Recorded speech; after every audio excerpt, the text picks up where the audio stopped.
Hi, everybody, and welcome to this edition of the Boon of Wireless Podcast, now part of Wirelo. Yes, Wirelo, revolutionizing the way businesses in the wireless industry connect, collaborate, and thrive.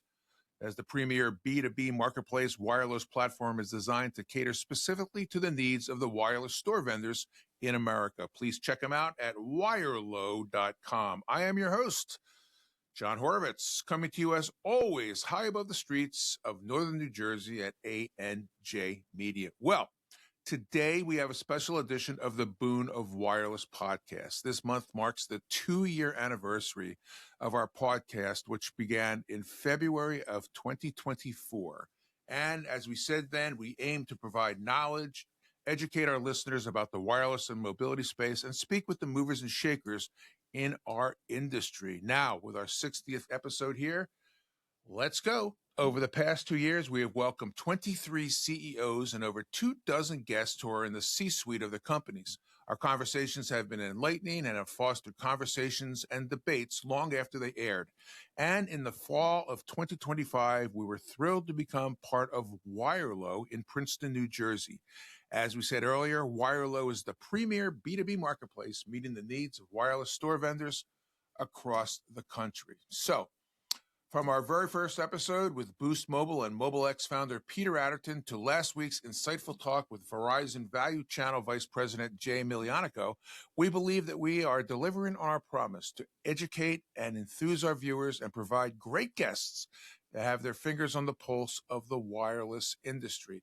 So today, we're going to review some of our top moments from the past 2 years and provide a look back at great guests who provided an outlook on their company and the products and services that continue to shape the wireless landscape. But it goes without saying, thank you to everyone who has subscribed to the podcast and supported us over the last 2 years. There's a lot more to come. So from John and Andrew behind the glass, we appreciate all of your support. Speaking of Andrew, 2 years later, behind the glass still. How are you, my friend? I'm still doing well, John. When we started this 2 years ago and a nervous guy had his first podcast, what were you thinking? I was thinking, let's break in the world. Let's break in the world. Okay. The world of wireless. The world of wireless. Well, there you go. Well, we have an exciting lineup of guests that we're going to take a look back on and sit back and enjoy. The biggest frustration for me, and I've been on this for a long, long time, is these fake unlimited plans. Yeah. The wireless industry has been misleading and lying to consumers for so long that they have redefined, I guess, the word unlimited. It means something, which means unlimited with no restrictions. Yeah. But the carriers have quickly been able to market that unlimited in, it's unlimited, but by the way, here's all these caveats of why it's not. And so to me, it's been really a frustration of mine of the misleading approach that goes on with the carriers. And the carriers have basically created zombies in consumers. Consumers are concerned about, well, I just don't want to go over. And we all remember, we do, the younger generation doesn't, but we all remember the unlimited voice and minutes text messaging and why that came in, because we used to get added overage bills, right? So, right. Oh my God, I don't want that. So the carriers quickly realizes if we sell these higher priced plans with this term unlimited, consumers will be sucker punched into that to thinking I don't have to worry about it anymore. Well, they were right. But what they weren't disclosing to the consumer is that what we're offering you is nowhere near what you will ever need.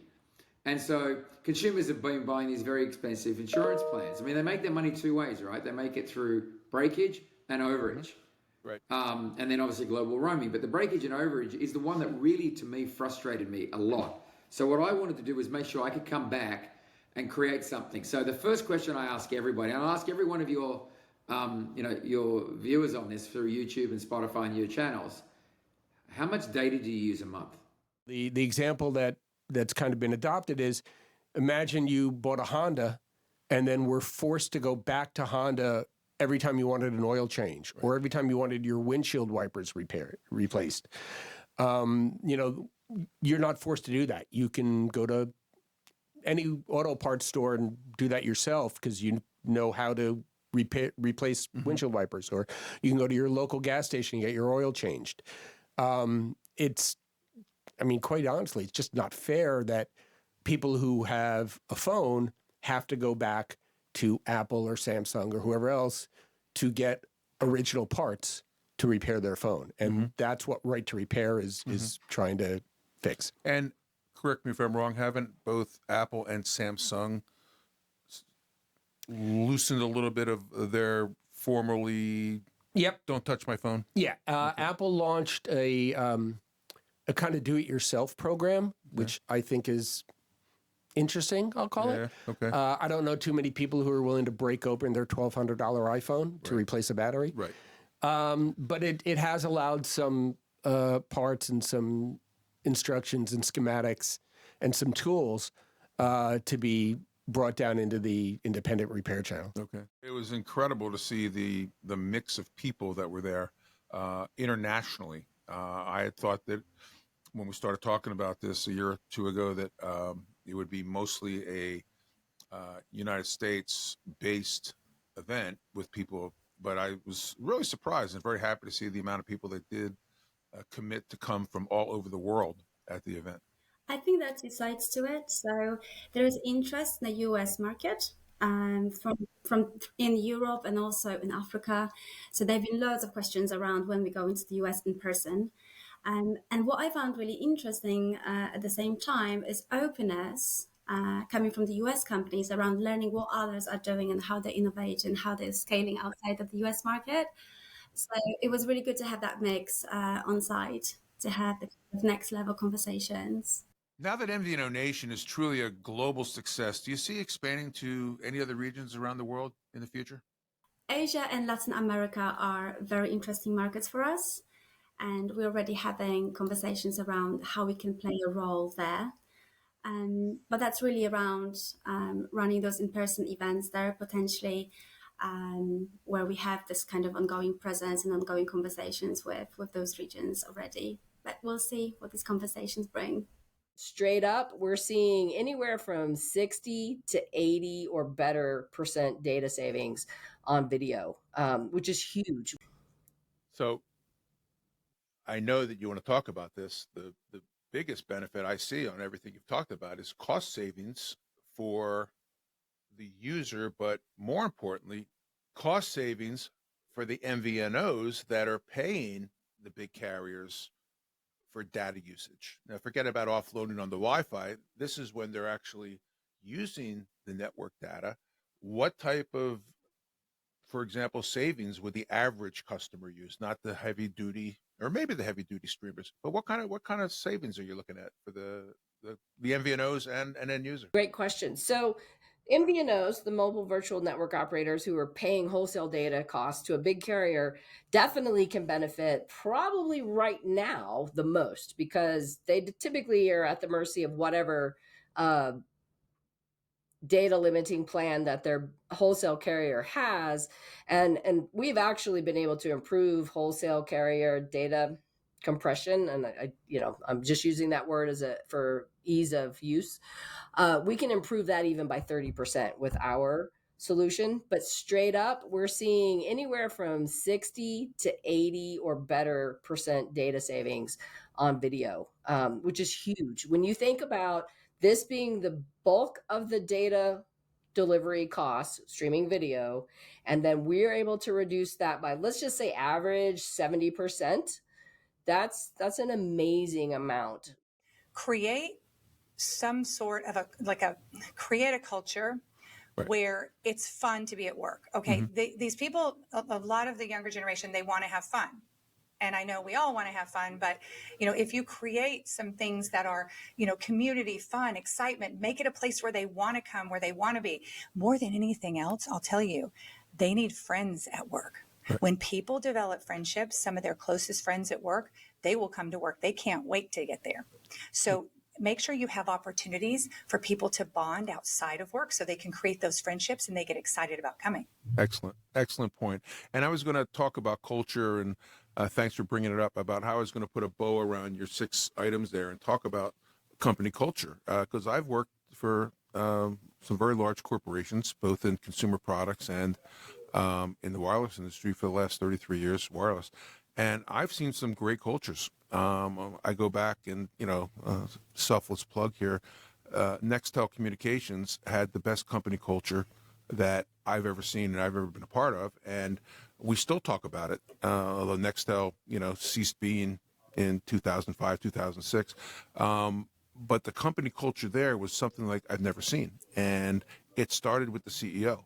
Well, I hope you're enjoying some of our clips so far. They bring back some great memories. What we did, we switched positions. I am in the control room now, where Andrew normally sits. I was told I could come in here if I promised not to touch anything anywhere. And Andrew is in the studio. Hopefully now you get to get a glimpse of what Andrew looks at and put a face, probably not, to that wonderful voice behind the glass. Okay, there's some more clips coming up, so sit back and enjoy. Are there any surprises that the MVNO encounters that they weren't expecting? I think that a lot of MVNOs may be surprised to find themselves subject to the FCC altogether, and especially subject to changing FCC rules and regulations, and needing to really pay attention to what's going on at the FCC. So, for example, broadband labeling was a big one that just went into effect and requires the posting of essentially a food nutrition label that outlines the broadband offerings. And of course, like most things at the FCC, there are a lot of nuances with this. So you really need to be vigilant and you need to be paying attention to what's happening at the FCC in order to kind of stay abreast of everything. So a sharp MVNO operator, should they have someone with regulatory experience on their staff, whether it's their CFO or something? Or I was going to say they should hire a regulatory attorney. I have one additional thing I would add as an answer to your question, John. Some of the people that come to us that want help with an MVNO agreement don't have any idea what the carriers are going to require in terms of deposits, in terms of minimum unit commitments, and in terms of credit checks and the like. And and it can be a sobering experience. So, I mean, we have people who have come thinking that they're going to be a direct MVNO with one of the major carriers and end up kind of going with an aggregator because they aren't prepared to make those commitments, to start out with. You cannot give 99% and be successful. You have to be 100% sold. Yeah. And that is something, anything I do actually, I take full risk, honestly. Yep. Obviously, thoughtful risk. Yeah, okay. So with NextGen, actually, when I started NextGen, actually, one of the challenge I started facing after I hired a sales team, because I was coming from the IT background.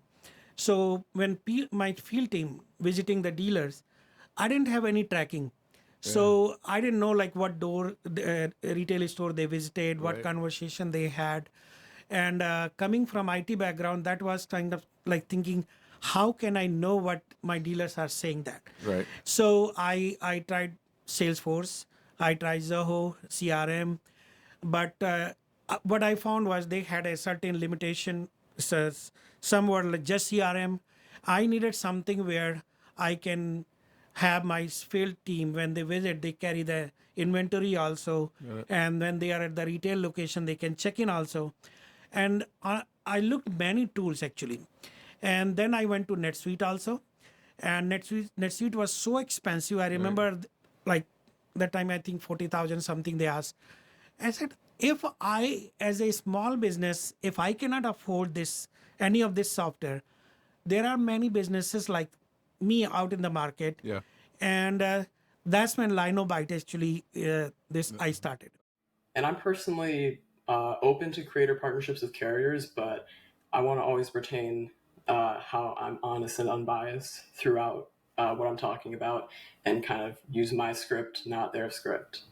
All right, sure. Good. You want to keep control. Good. All right. So the word unbiased has come up 3 times since we started talking. Right. How do you stay unbiased?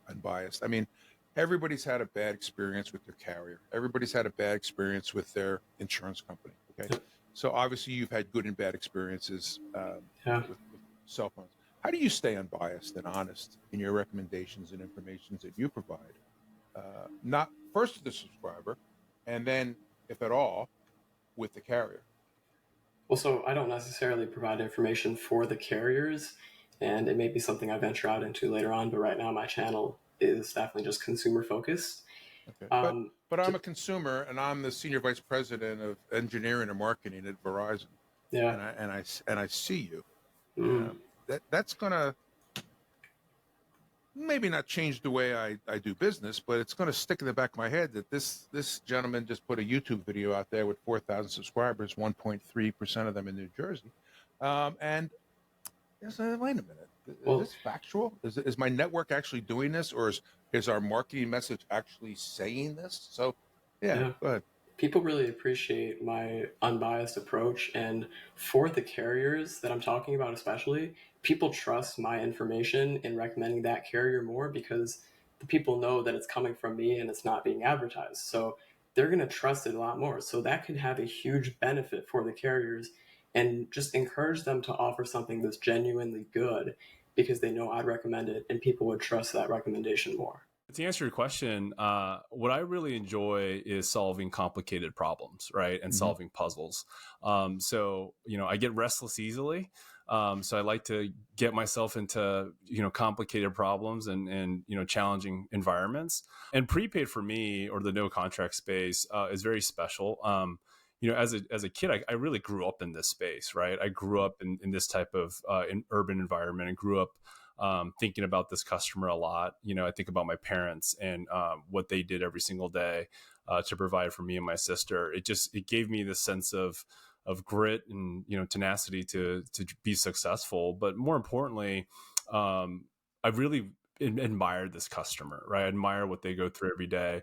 Jon, obviously you've been part of the journey as well in terms of our time at Boost Mobile together. But that really is what inspires me. I love visiting stores. Last week I was in New York. This week I was in Miami. And nothing is more therapeutic than getting out there and visiting locations, talking to customers, seeing transactions. And so very much operationally minded. And then as I visit stores, it helps me unlock, different things that we need to do to serve our customer base. So all these things, a lot of it came up because of the smartphone, because you have all these sensing devices in this tiny little product. And every one of those devices could be available for pennies, and very smart people put them together in innovative ways, came up with algorithms and user interfaces, which allow it to record things, get it to others. And we're in the middle of this incredible technology gold rush now that's just astounding. And I'm just very lucky. We have more unicorns and technology companies that are significant than any other country in the world.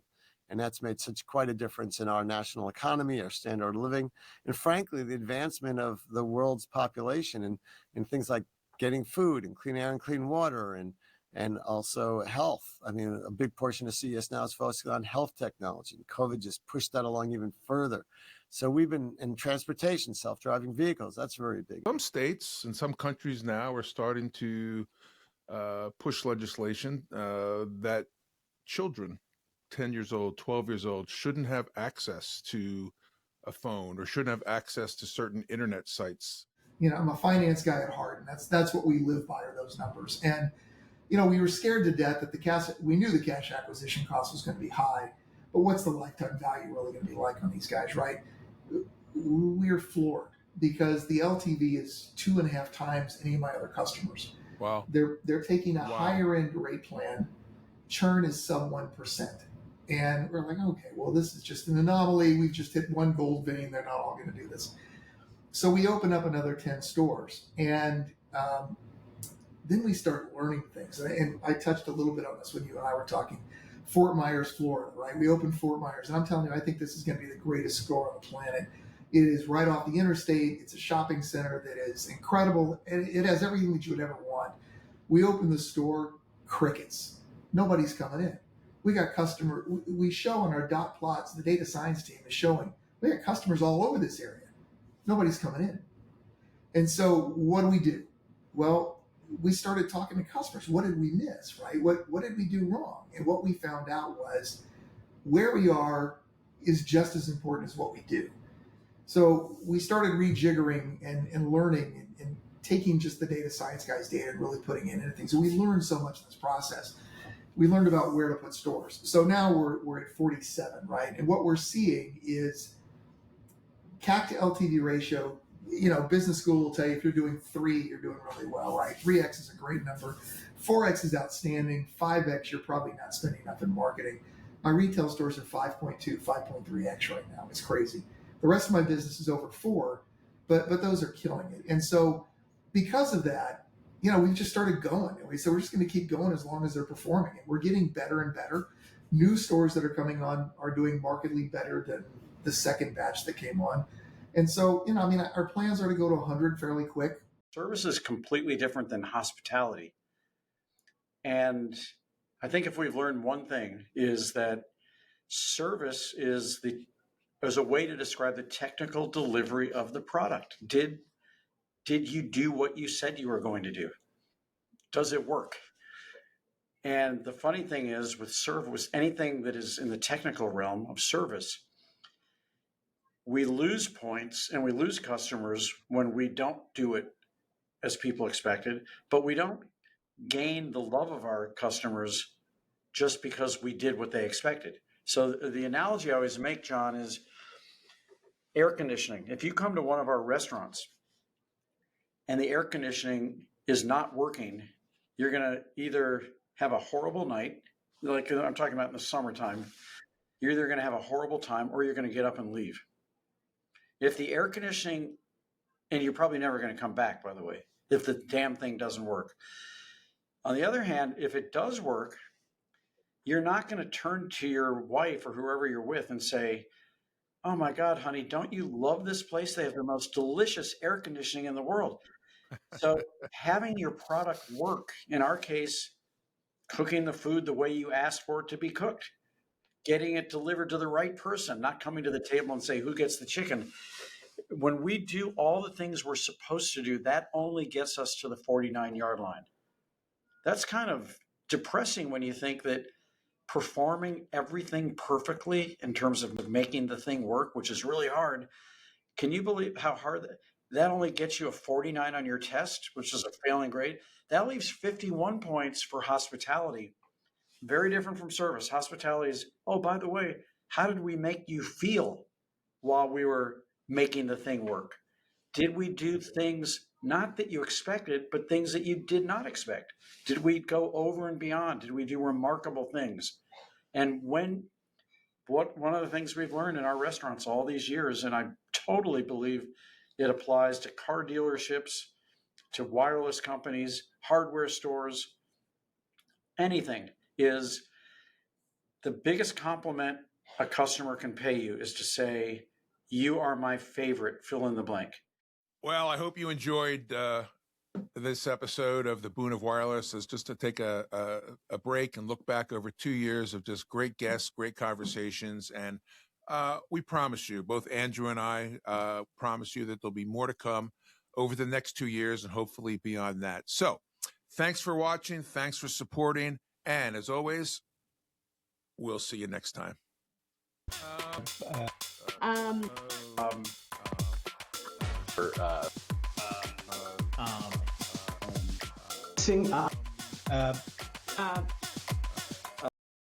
Do you want to be a guest on the Boon of Wireless podcast? Give us a call at 908-THE-BOON. Yes, 908-843-2666.